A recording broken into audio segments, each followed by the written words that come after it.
Hello guys, तो आज हम पढ़ेंगे क्लास 10th हिस्ट्री का चैप्टर नेशनलिज्म इन इंडिया। इसके हम मॉड्यूल 3 पे थे। ये उसका पार्ट 2 है। तो इसमें हम पढ़ेंगे जो सिविल डिसोबीडियंस मूवमेंट थी वो किस किस सेक्शंस में स्प्रेड हुई, मतलब किन किन लोगों ने उनमें पार्टिसिपेट किया। तो इसमें हम कैटेगरीज पढ़ेंगे रिच पीजेंट्स की, poor peasants, business classes, industrial workers जो कि पर्टिकुलरली नागपुर के हम पढ़ेंगे। देन वुमेन की क्या पार्टिसिपेशन थी, ये हम पढ़ेंगे सिविल डिसोबीडियंस मूवमेंट के साथ रिलेटेड। तो सबसे पहले है रिच पीजेंट्स ने इस मूवमेंट में कैसे पार्टिसिपेट किया। तो रिच पीजेंट्स जो जैसे कि पाटीदार थे गुजरात के और जाट थे यूपी में, ये पार्टिसिपेट कर रहे थे सिविल डिसोबीडियंस मूवमेंट में, क्योंकि तो ये कमर्शियल क्रॉप्स के प्रोड्यूसर्स थे, इसलिए इनको ट्रेड डिप्रेशन से और जो फॉलिंग प्राइजेस हैं उनसे इनको बहुत प्रॉब्लम हो रही थी। ये रिवेन्यूज़ नहीं पे कर पा रहे थे और गवर्नमेंट ने मना कर दिया कि हम रिवेन्यूज़ को कम नहीं करेंगे। इससे वाइड स्प्रेड रिजेंटमेंट, गुस्सा फैला। तो रिच पीजेंट्स जो है ये एंथुसियास्टिक सपोर्टर्स बने सिविल डिसोबीडियंस मूवमेंट के, और ये जो फोर्सफुली जो दूसरे मेंबर्स हैं उनको भी सपोर्ट करने के लिए फोर्स करते थे। इन्होंने क्या किया, बॉयकॉट किया प्रोग्राम्स का और सबको सब फोर्स किया कि आप इस सिविल डिसोबीडियंस मूवमेंट में पार्टिसिपेट करो। लेकिन इन्होंने देखा कि ये जो स्वराज है ये एक स्ट्रगल है अगेंस्ट द हाई रेवेन्यूज़। लेकिन जब 1931 में सिविल डिसोबीडियंस मूवमेंट है ये कॉल ऑफ कर दी गई थी, इससे इनको डिसअपॉइंटमेंट हुई थी।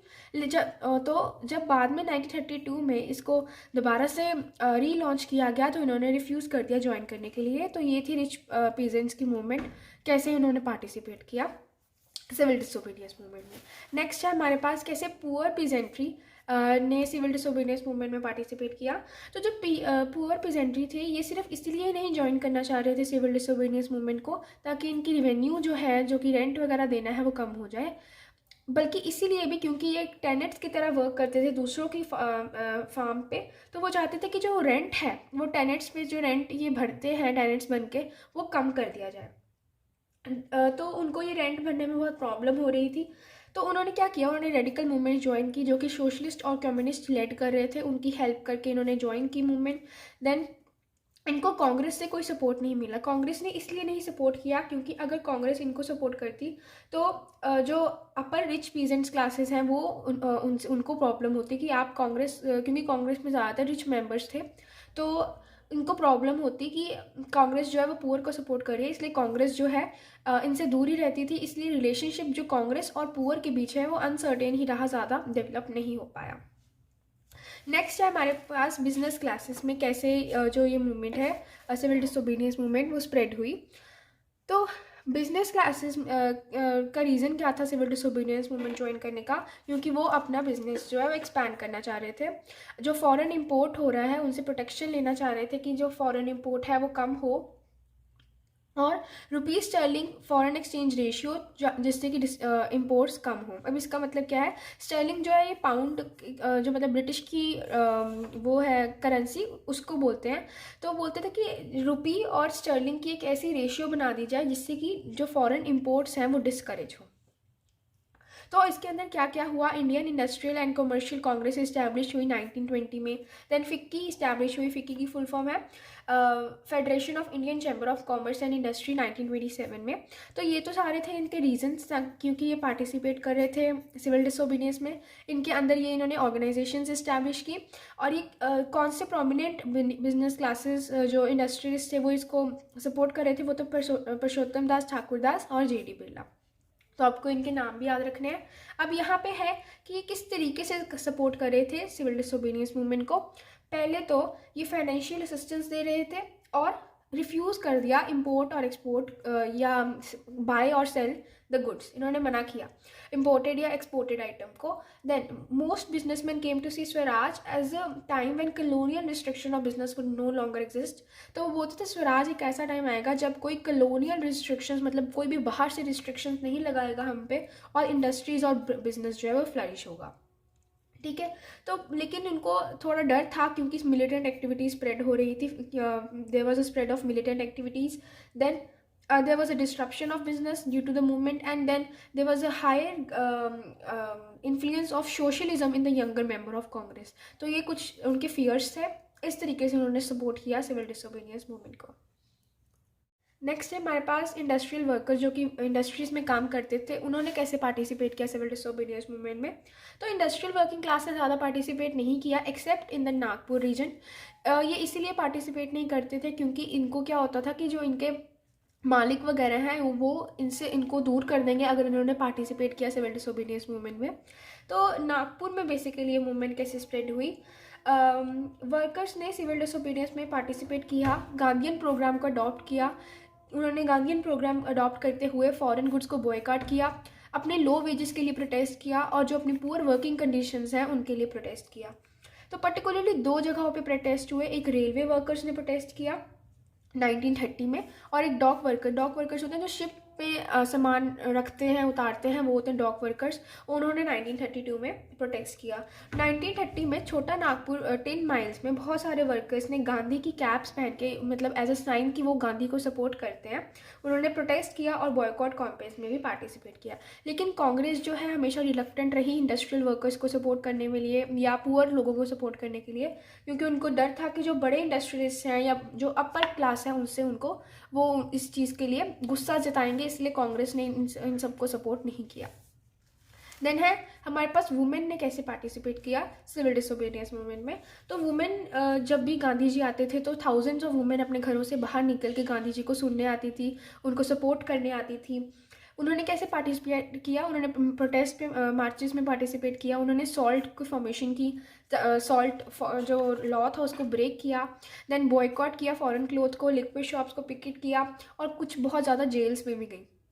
अर्बन क्लासेस में कौन होती थी, जो कि हाई कास्ट को बिलोंग करती थी, अपर कास्ट को, और रूरल में ऑब्वियसली अगर छोटे घरों की वुमेन होंगी तो वो तो जा नहीं पाएंगी, तो वो होती थी जो रिच पीजेंट्स की वाइफ्स या घरों में वुमेन रहती हैं वो जाती थी। देन उन्होंने लगा कि गांधी जी की बातें सुन के लगा कि उनकी ये ड्यूटी सेक्रेट ड्यूटी है एक देश के प्रति कि उनको भी इसमें प्रोटेस्ट में पार्टिसिपेट करना चाहिए। लेकिन इनसे कोई ज़्यादा फ़र्क नहीं आ पाया वुमेन की विजुअलाइजेशन में। उनको ज़्यादातर यही रखा गया कि आपको इन चीज़ों में पार्टिसिपेट नहीं करना चाहिए। इनसे इनकी पोजीशन में मतलब कोई डिफरेंस नहीं आ पाया। लोग इनको ऐसे ही देखते थे कि ये घरों में काम करने वाली हैं। और गांधी जी ने भी ये बोला कि इनकी ड्यूटी है कि ये अच्छी वाइफ्स बन के रहें, अच्छी डॉटर्स बन के रहें और घरों में ध्यान रखें, ठीक है। बट वुमेन कांग्रेस जो थी, वुमेन को कोई भी पोजीशन होल्ड करने के लिए, इतनी पावर देने के लिए तैयार नहीं थी। तो ये थी वुमेन की पार्टिसिपेशन। नेक्स्ट हम पढ़ने जा रहे हैं, अभी हमने सारे पार्टिसिपेटरीज की रोल पढ़ लिया, अभी हम लिमिटेशंस पढ़ने जा रहे हैं सिविल डिसोबीडियंस मूवमेंट की। तो पहले जो अनटचेबल्स थे ये फर्स्ट लिमिटेशंस बन के उभरे यहाँ पे। तो अनटचेबल्स कौन होते हैं, जो दलित्स होते हैं, ऑप्रेस्ड होते हैं, जिनको कि लोअर कैटेगरी का माना जाता है। कांग्रेस ने इनको कोई भी सपोर्ट नहीं किया क्योंकि उनको डर था कि वो सनातनीज कौन होते हैं, हाई कास्ट हिंदूज को यू कैन से उनके खिलाफ प्रोटेस्ट हो जाएगा कि आप हिंदूज जो थे उनको रखते थे कि अनटचेबल्स हैं, इसलिए कांग्रेस जो है इनको सपोर्ट नहीं कर सकती क्योंकि हिंदूज जो है वो गुस्सा हो जाएंगे। लेकिन गांधी जी ने इनको हरिजन्स बोला, हरिजन मतलब भगवान के बच्चे, और इन्होंने बोला कि स्वराज अगर 100 सालों तक भी नहीं आएगा अगर हम इन अनटचेबल्स को सपोर्ट नहीं करेंगे, इनको अपलिफ्ट नहीं करेंगे। तो गांधी जी ने क्या कहा, गांधी जी ने बोला कि अनटचेबिलिटी क्या है, इसको हमें एलिमिनेट करना चाहिए। और इन्होंने जो अनटचेबल्स की एंट्री जो है टेम्पल्स में, वेल्स पे, रोड्स, टैंक, स्कूल्स, डिफरेंट जगहों पे जहाँ पे उनको जाना अलाउड नहीं था, उन्होंने उनकी एंट्री वहाँ पे जाने के लिए बोला कि आप इनको अलाउ कीजिए। देन उन्होंने बोला, गांधी जी ने खुद भांगी का काम किया। भांगी का होते हैं जो स्वीपर्स होते हैं, जिनको अनटचेबल बोलते हैं, इनकी कैटेगरी होती है। तो उन्होंने खुद इनका काम किया ताकि जो लोग हैं इनको ज़्यादा अच्छी नज़रों से देख पाएँ।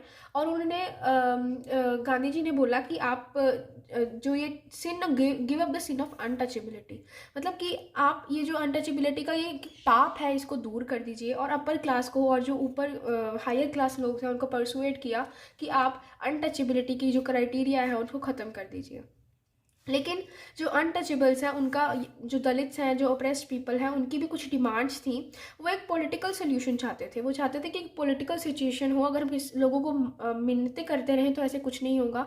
हम एक पॉलिटिकल सोल्यूशन चाहते हैं ताकि हमें हमारी जो कंडीशन है, हमारा जो स्टेटस है उसको अपलिफ्ट किया जा सके। वो चाहते हैं कि हमारी रिजर्व सीट्स हो एजुकेशनल इंस्टीट्यूशंस में और हमारे सेपरेट इलेक्टोरेट बन जाए। सेपरेट इलेक्टोरेट मतलब कि हमारे लिए एक जगह बना दी जाए, जहाँ पे हम अपने खुद के इलेक्शंस लड़के वहाँ पे खुद जीत कर वो जगह हमारे अंडर कर दी जाए। लेकिन इनका एक लिमिटेड रोल ही रह पाया सारी मूवमेंट में। और जो ज़्यादातर तो इनको इनकी डिमांड्स को सुना नहीं गया, लेकिन इनकी स्ट्रॉन्ग जो मूवमेंट थी वो थी महाराष्ट्र और नागपुर में। ठीक है, तो ये था limitation, first limitation civil disobedience movement की, जो कि अनटचेबल्स थे। सेकेंड लिमिटेशंस पढ़ने से पहले हम पहले पढ़ेंगे पूना पैक्ट के बारे में। तो क्या हुआ, डॉक्टर बी आर अम्बेडकर ने बोला कि हम जो डिप्रेस्ड क्लासेस हैं, जो दलित्स हैं, उनकी एक एसोसिएशन बनाएंगे जिसका नाम रखेंगे डिप्रेस्ड क्लासेस एसोसिएशन। ये कब बनी थी? 1930 में। तो इसका जो ऑब्जेक्टिव क्या था, इनका ऑब्जेक्टिव था कि सेपरेट इलेक्टोरेट बना दी जाए दलित्स के लिए, मतलब उनके लिए सेपरेट इलेक्शंस लड़ने के लिए एक जगह बना दी जाए। लेकिन गांधी जी को ये लगा कि अगर हमने ये सेपरेट इलेक्टोरेट बना दिए तो हम एक इंटीग्रेशन नहीं कर पाएंगे, एक सोसाइटी की जो हम यूनिफाइड कैंपेन चला रहे हैं वो नहीं कर पाएंगे। तो इसके लिए इन दोनों के बीच में, गांधी जी और अम्बेडकर के बीच में क्लैश हो गया था राउंड टेबल कॉन्फ्रेंस में। लेकिन गांधी जी को लगा कि हमने जब ये किया तो इससे ऑब्वियसली जो देश की जो इंटीग्रेशन है उसको फ़र्क पड़ेगा। लेकिन अंबेडकर जी ने गांधी जी की इस बात को एक्सेप्ट करके पूना पैक्ट लगाया सितंबर 1932 में। ये बहुत इंपॉर्टेंट है। पूना पैक्ट क्या था? सितंबर 1932 में एक पूना पैक्ट बना, जिसमें क्या बोला गया कि हम दलित्स के लिए, अनटचेबल्स के लिए रिजर्व्ड सीट्स रखेंगे प्रोविंशियल और लेजिस्लेटिव काउंसिल्स में, लेकिन जो उनके वोट डालेंगे वो जनरल इलेक्टोरेट ही होगी। मतलब कि आपके लिए पहले तो ये था कि उनकी सेपरेट इलेक्टोरेट बना के वही वोट डालेंगे और वही विनर बन सकते हैं। लेकिन पूना पैक्ट में क्या बोला कि आप रिजर्व्ड सीट्स बना दीजिए प्रोविंशियल और लेजिस्लेटिव काउंसिल्स में, लेकिन जो उनके वोट डालेंगे वो आम लोग जनरल इलेक्टोरेट ही डालेंगे। ये था पूना पैक्ट। देन है Muslims as the limits of civil disobedience movements, मतलब इन्होंने कैसे लिमिट की सिविल डिसोबीडियंस मूवमेंट को। तो मुस्लिम्स क्या थे, मुस्लिम्स का क्या रोल था? मुस्लिम्स का जब नॉन कॉपरेशन खिलाफत मूवमेंट थी तब उनका रोल था, क्योंकि हिंदू मुस्लिम्स जो है यूनाइटेड होकर काम कर रहे थे। लेकिन सिविल डिसोबीडियंस मूवमेंट में इनका रोल जो है वो डिक्लाइन हो गया था, इसलिए कांग्रेस से इलिनेट हो गए थे, दूर हो गए थे। ठीक है, then they felt themselves alienated from the Congress and 1920s में मिड 1920s में कांग्रेस जो है ये हिंदू महासभा के साथ ज़्यादा एसोसिएशन बनाने लगी। मतलब इनका रोल जो था ये हिंदूज ग्रुप के साथ ज़्यादा दिख रहा था कांग्रेस का। तो ऑब्वियसली मुस्लिम्स को बुरा लग रहा था, हिंदू मुस्लिम रिलेशंस जो है वो ख़राब हो रहे थे, वर्सन हो रहे थे। अभी जगह जगह पे कम्युनल क्लैशेस हो रहे थे, राइट्स हो रही थी। ठीक है, और कांग्रेस जो है और मुस्लिम लीग जो है उन्होंने नेगोशिएट किया अलाइंसेस 1927 में कि हम जो प्रॉब्लम्स चल रही है उनको नेगोशिएट करते हैं और अलाइंस बनाते हैं 1927 में। तो उन्होंने क्या बोला, जो मोहम्मद अली जिन्ना थे मुस्लिम लीग के जो लीडर थे, उन्होंने बोला कि हम सेपरेट इलेक्टोरेट का आइडिया छोड़ देते हैं। अभी मुस्लिम्स भी चाहते थे कि हमारे सेपरेट इलेक्टोरेट बन जाए। कहाँ पे बन जाए? जो कि मुस्लिम डोमिनेटेड प्रोविंसेस हैं जैसे कि पंजाब और बंगाल है। वो बोलते थे कि हम ये आइडिया छोड़ देंगे अगर हमें रिजर्व्ड सीट्स दे दी जाए। ठीक है, हम अगर आइडिया छोड़ देंगे, अगर हमें रिजर्व्ड सीट्स दे दी जाए सेंट्रल असेंबली में और हमारी रिप्रेजेंटेशन दे दी जाए जितनी हमारी पॉपुलेशन है। ठीक है, तो हम जो सेपरेट इलेक्टोरेट का आइडिया है वो छोड़ देंगे। लेकिन ये सब कुछ होते होते भी कोई भी होप नहीं थी रिजॉल्व करने की इशू को, जब ऑल पार्टीज कॉन्फ्रेंस में 1928 में जो एम आर जायकर है उन्होंने स्ट्रांगली इस आइडिया को अपोज किया। जो एम आर जायकर कौन थे? हिंदू लीडर थे, हिंदू महासभा के लीडर थे। उन्होंने ये आइडिया अपोज किया। तो इससे हमें ये एक तरह के सिविल डिसोबीडियंस में हमारा एक you can say limitation point बन गया कि मुस्लिम्स जो है उसको सपोर्ट नहीं कर रहे थे। इससे क्या हुआ, जो कांग्रेस के साथ उनकी रिलेशंस जो है वो ख़राब हुए, उसको दूर रखने लगे, कोई भी यूनाइटेड स्ट्रगल नहीं हो पाया और मुस्लिम्स को as a status of minority ही देखा गया। तो ये थी हमारी सेकेंड लिमिटेशन। इससे हमारा मॉड्यूल 3 खत्म हो गया। Thank you and have a nice day.